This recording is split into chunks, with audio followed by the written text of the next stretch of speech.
80 by 90 by 210. Ito, standard ko ito, 80 by 210. Pero tapos yung isa pa yung pang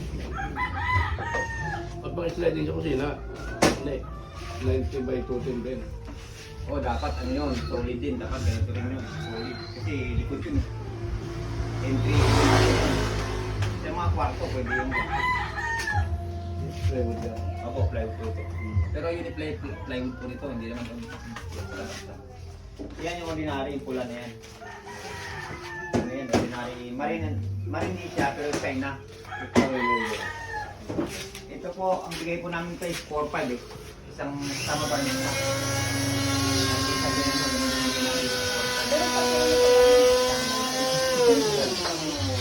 Hindi po kasama doon. Ayan na nagkabit, binayaran niya yun. Baka niluloko lang kayo, binayaran niya yun yung 500 ang isa eh. Binayaran po yun pagkabit ng... Ay, kayo nagkabit, di ba? Oo. Pinaputulan niya nga dito yung nakarang araw eh. Kasi nag-tiles, sumayad niya yung tiles. Dahil nakakabit na yung pinto bago